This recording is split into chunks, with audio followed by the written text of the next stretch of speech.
שלום וברוכים הבאים לעושים היסטוריה. פרק 301, החתלתול הפרסי, תוכנת ריגול נגד דאעש. פרק מתוך הפודקאסט צ'ק-פוינט רדיו. רשת עושים היסטוריה. רשת עושים היסטוריה. רשת עושים היסטוריה.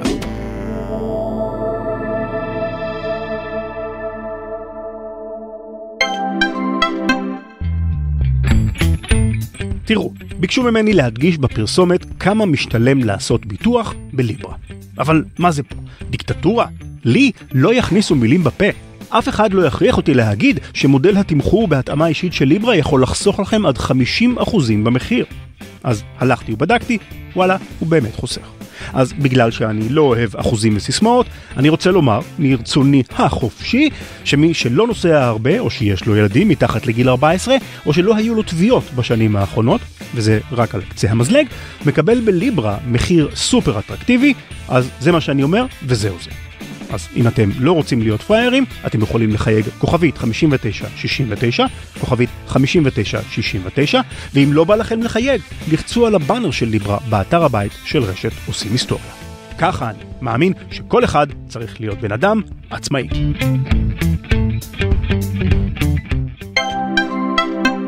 Tranquility Base here. The Eagle has landed. עושים היסטוריה עם רן לוי.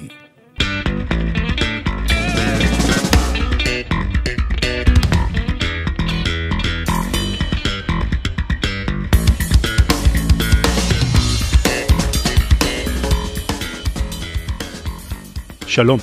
אחד הדברים שאני הכי אוהב בלהיות פודקאסטר זה שבכל שבוע אני נתקל במשהו חדש. כל פרק של כל פודקאסט שאני עושה לוקח אותי לעולמות חדשים שלא הכרתי ומפגיש אותי עם אנשים מרתקים שכנראה לא הייתי פוגש אם לא הייתי עושה את מה שאני עושה. זה נכון למשל לפרק על הנמלים שעלה לא מזמן ולפרקים על דיפ פייקס שעלו לפניו. זה נכון לנושא של הפרק הבא של עושים היסטוריה שאני עובד עליו עכשיו, וכרגיל אני לא יכול לספר לכם עליו, למרות שממש ממש בא לי, וזה נכון גם לנושא הפרק שאתם מאזינים לו עכשיו. צ'ק-פוינט היא חברת אבטחת מידע ישראלית, ותיקה ומוערכת מאוד בעולם. היא הייתה זו שהמציאה את ה-firewall בשנות ה-90, טכנולוגיה שהפכה מאז לכלי סטנדרטי בעולם אבטחת המידע. גיל שוויד, מנכ"ל החברה ואחד משלושת מייסדיה, זכה בפרס ישראל ב-2018 בתחום ההייטק. אתם בטח יכולים לנחש כמה התרגשתי כשפנתה אלינו צ'ק-פוינט לפני מספר חודשים וביקשה שנפיק עבורה פודקאסט באנגלית על אבטחת מידע. כתבתי בעבר ספר על ההיסטוריה של התוכנות הזדוניות, ולא בכל יום אני מקבל הזדמנות לעבוד עם חוקרים, מפתחים ומנתחי מודיעין מהשורה הראשונה בעולם. בפודקאסט שאנחנו יוצרים עבור צ'ק-פוינט, צ'ק-פוינט רדיו או CP רדיו בקיצור, אנחנו מביאים בכל פרק אנליסט ממעבדת המחקר של צ'ק-פוינט, לספר לנו על תוכנה זדונית חדשה ומעניינת שגילה, ולחשוף בפנינו חלק מהעולם האפל והמסתורי שרובנו לא נחשפים אליו בדרך כלל. עולמם של ההאקרים וכותבי הווירוסים והנוזקות שפועלים בשירות עצמם, או כפי שקורה לא מעט, בשירות צבאות וסוכנויות ביון של מדינות שונות.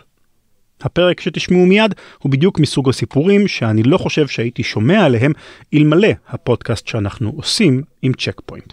הוא עוסק בתוכנה זדונית בשם דומסטיק קיטן, חתלתול פרסי בתרגום חופשי, שמכוונת נגד הטרוריסטים של דעאש. מי עומד מאחורי החתלתול הפרסי? יכול להיות שהתשובה תפתיע אתכם.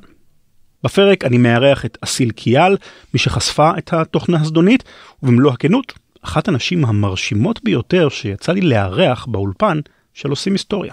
יש לי תחושה שעוד נשמע עליה בעתיד.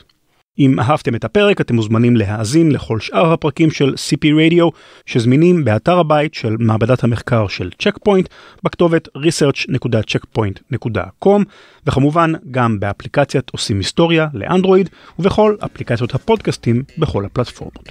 ואם, אחרי ששמעתם את הפרק הזה, מתחשק לכם שניצור גם לכם פודקאסט לארגון או לחברה שלכם, אל תהססו לפנות אליי, ran@ranlevy.com. האזנה נעימה.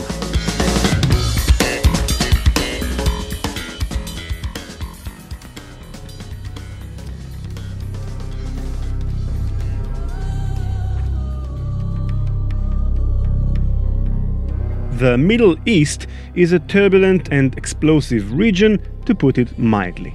The various conflicts in the area generate a constant stream of headlines almost every day, from deadly bombings to violent revolutions. This volatile geopolitical situation is reflected naturally in cybersecurity. For example, Stuxnet, widely considered the first true cyber weapon, was discovered in Iran in 2010. Shamoon, one of the most devastating cyber attacks in history, targeted Aramco, Saudi Arabia's national petroleum and natural gas company. If you're a cybersecurity researcher, the Middle East is definitely a region you should pay attention to. It's no wonder then that when Asil Kıyaal, a malware analyst at Check Point, discovered new malware in October 2018 targeting victims in the Middle East, she was immediately curious. I was looking for Android applications actually in the wild, and I came across one specific application. And what really caught my attention was actually the name of that app. The app was called actually the State of the Islamic Caliphate. And to me that stood out because I wanted to know what this application offered its users, who was downloading it, why it was used, and so on. If the name the State of the Islamic Caliphate, also known as ISIS, sends shivers down your spine, I can't blame you. The bearded jihadists are notorious for the brutal executions of their captives, which they often videoed in gruesome detail and proudly spread via social media. In recent years, ISIS has been under heavy attack and has lost most, if not all, of the territories it had occupied over the last 10 years. But its top leadership has survived, and many of its members are still actively carrying terrorist attacks against those they perceive to be the enemies of Islam. Usually, ISIS operatives are on the attacking side. This time, however, it seems they were the victims of a cyber attack. I was interested to see what the app did, so I ran it next. And when I did, I noticed that it appeared to be changing the user's background into ISIS-related images and just changing the wallpapers, offering certain options. But then when I decided to take a deeper look into it and look at the source code of the app, I noticed that it had a malicious component and it was actually able to steal a lot of information from the victim's device. It can actually steal almost everything on the device, I want to say, starting from contacts, messages, call history, you name it, honestly. Any file on the system, it can record with the phone's camera. It can take photos, it can record videos, and even audio. Malware-laced applications are nothing new, of course. Developing such an application is not too difficult, and if your coding skills are not up to par, there are plenty of open-source code snippets to be found on the web. The malware uncovered by Asil wasn't particularly advanced, but it did the job all right. Yeah, so I started looking at it, and the code looked unique to me. Like, it didn't look like someone downloaded it from an open source somewhere. It looked like someone developed it for this purpose, the malicious component, that is. It was also very interesting to me because who would target those people? Who would target ISIS supporters? Who would go after that? I started asking myself a couple of questions, and I dug deeper into the code, and looking at unique artifacts within the app, I was also able to track other related applications to this campaign and kind of see a wider activity. All in all, Asil found a total of 82 malicious applications. Most of them were clones of other legitimate applications with a malicious module added to the original code. Most were written in Arabic, Persian, and Kurdish.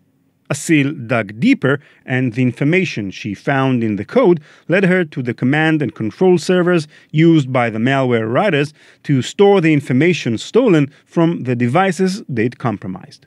When we started looking into more and more samples of the apps, we, of course, started discovering more command and control. So we had one server at first, and then afterwards we had, I think, about 10 or so. And when we decided to just go into or browse into those servers using the simple browser that we had, to our surprise, they all had open directory indexing. So we were able to see all of the files that the attackers left on the servers, and the files included stolen logs and commands that were sent to the apps for them to steal information. And that was something crazy, actually. We don't usually, as researchers, we usually look into the source of the app and the source code of the app, and we can tell what it's capable of, but we can't really know how much it stole or how much the attacker got their hands on. In this case, it was a crazy insight to me, at least. What kind of information did you see? We actually saw a lot of the information that they stole from the victims. We saw text messages that the victims exchanged, call history logs, contacts, you name it. And there were hundreds of thousands of these stolen from all the victims. We were also, again, they would upload images and videos and audio that they recorded from the victims. Going over the data she found on the command and control servers, it became apparent who were the victims targeted by the attack. So, how many of these victims do you think were Iranian citizens? I would say about 30 to 40% of them, which is a lot. This would not be the first time Iran was a target of a cyber espionage campaign. Stuxnet, which I mentioned earlier, was the first major attack directed at Iran, and certainly not the last. Both the United States and Israel, Iran's adversaries, are major cyber powers and have collaborated in the past in cyber campaigns against the Islamic Republic. But the odd thing was that, effective as the malicious apps were at siphoning sensitive information from the devices they infected, the technology itself wasn't top-notch. It wasn't terribly simplistic, but knowing what we know about the technical capabilities of these two cyber powers, one could reasonably expect their malware to have been more sophisticated than it actually was. And another thing, why would the malicious campaign target both ISIS supporters and Iranian citizens? Iran is not even an ally of ISIS. On the contrary, they're bitter enemies. The Islamic world is largely divided into two branches, Shia and Sunni. Iran is a predominantly Shia country, while the Sunni ISIS regards the Shiites as infidels. They've attacked Shia holy sites across the Middle East, killing thousands of followers. So who would attack both Iran and ISIS?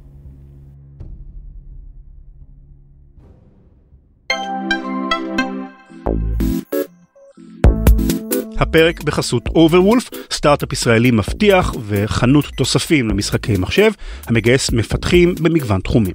משחקי מחשב מודרניים, אתם יודעים, זה לא משחק ילדים. באוברוולף עובדים עם הטכנולוגיות המתקדמות ביותר, מנוד ועד ריאקט, ופיתוח הפלטפורמה של אוברוולף דורש הבנה ברמת לואו-לבל, ואפילו עבודה מול הקוד של המשחקים עצמם. למפתחים שמחפשים את נקודות המפגש בין אתגר מקצועי משמעותי ועבודה בסביבה כיפית של גיימינג, אוברוולף היא המקום האידיאלי. בקרו בדף המשרות של overwolf.com/jobs או הקליקו על הבאנר של אוברוולף באתר הבית של רשת עושים היסטוריה ובאפליקציה. Let's have a closer look at the applications themselves and see if we can find some clues there. Some of these apps are pretty generic, with names like Google Service Updater and Super VPN. Others are aimed at users who are from the Kurdish minority in Iran, such as a fake version of the ANF Kurdistan news agency or an app named Romantic Kurdish. Most of the apps, however, are clearly aimed at devoted Muslims. For example, apps named Benefits of Virtue and Verses from the Quran. Many of these apps have a code name in the code, Da'ash, which is the Arabic and Persian name for ISIS, followed by a numeral. It's interesting to see how attackers design apps intended to appeal to the particular tastes of the average jihadist. For example, there's your run-of-the-mill Jihad in Islam app, but also an app named Temporary Marriage. What is a temporary marriage, you ask? Well, it's an Iranian practice that allows a Muslim couple to form a matrimonial contract that lasts as little as several minutes. If you're wondering why a couple would wish to marry for a short time and then end the marriage, well, as a married man myself, I can only speculate that although a long-term relationship does have its hardships and rough spots, marriage does have its more, let's say, pleasurable moments.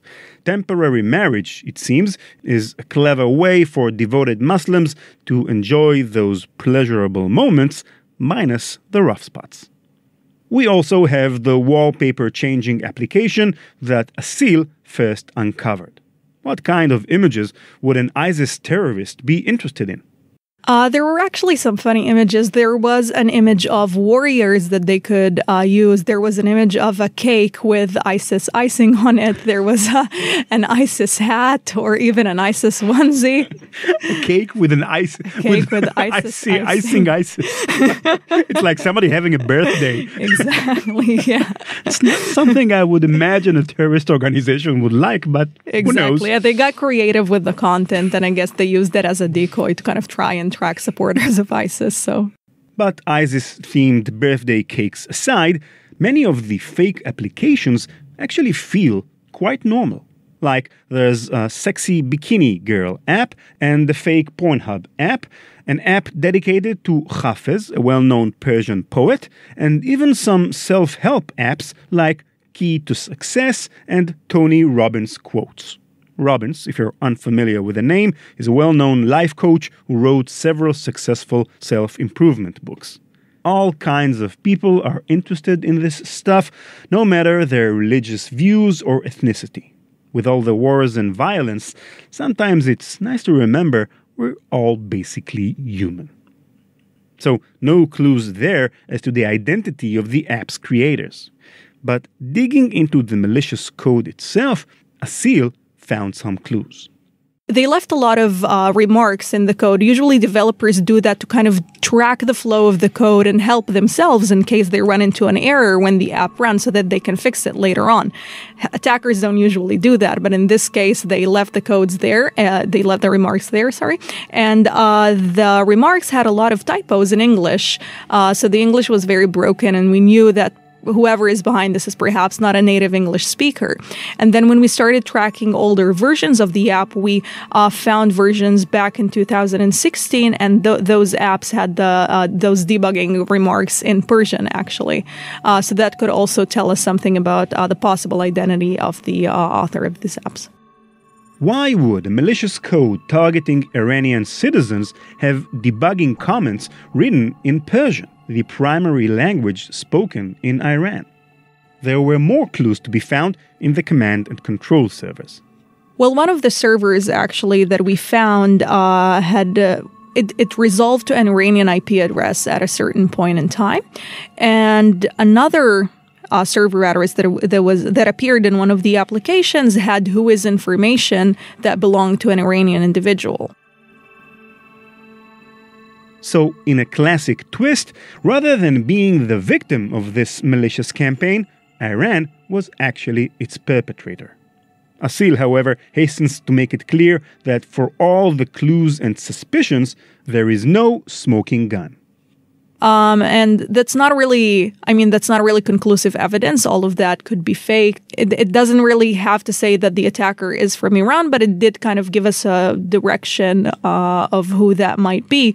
And also when we looked, of course, at the distribution of the victims from the server, we were able to tell that the attack mainly focused on the Middle East region. And looking at the geopolitical targeting, perhaps, of the apps, we could also tell that the victims were a target that could be of interest to certain people. Looking closer at the list of languages targeted by the malicious campaign, we can begin to unravel an underlying purpose. As I noted earlier, ISIS is a bitter enemy of Iran. The Iranians see ISIS as a terrorist organization, and hundreds of Iranian volunteers actually left the country in recent years to join the fight against ISIS in Iraq and Syria. ISIS is trying hard to enlist local supporters in Iran. It is obvious, then, that Iran has a clear interest to snuff out any local ISIS supporters inside its borders. The Kurds are the third largest ethnic group in Iran, comprising roughly 10% of the country's population. They mostly inhabit northern Iran, which many of them consider to be part of a greater Kurdistan. Naturally, Iran opposes the Kurds' national ambitions much the same way that Turkey and Syria opposed the ambitions of their own Kurdish minorities. Spying on Kurdish leaders, then, seems like something Iran would be interested in as part of the regime's effort to maintain its stability in the face of growing opposition, both from the inside and outside of the country. I asked Asil how common it is to see governments in the Middle East spying on their own citizens. Very common, actually, especially in an area that is as fragile as the Middle East, where you have a lot of countries that have wars within them, political parties against each other, dissidents within the country itself. A lot of the times, the ruler or the government would kind of go after the citizens, the reporters, the human rights activists, and kind of try to silence anyone who is against the regime, perhaps. And so I would say it is quite common to find that kind of attack. What other campaigns have researchers around the world exposed in recent years in the Middle East area that kind of resemble this campaign? Well, actually, nice research by Citizen Lab shows that a lot of the regimes in the area buy NSO group spyware and then use that against their own citizens to kind of spy against anyone who might be against the regime. There has also been research, for example, about NSO group spyware being used, the Pegasus being used against Khashoggi, which the Saudi reporter that eventually got killed. So it seems we have our answer. Again, there's no smoking gun, but it does seem that Iran is behind Domestic Kitten, the name given to the malicious campaign by Checkpoint's security analysts. Kitten, by the way, is the common designation for malware attributed to Iran. Once again, we see that in the tumultuous Middle East, the lines between the victim and the aggressor can be and often are blurry at best. Maybe we should call in Tony Robbins, see if he can do something.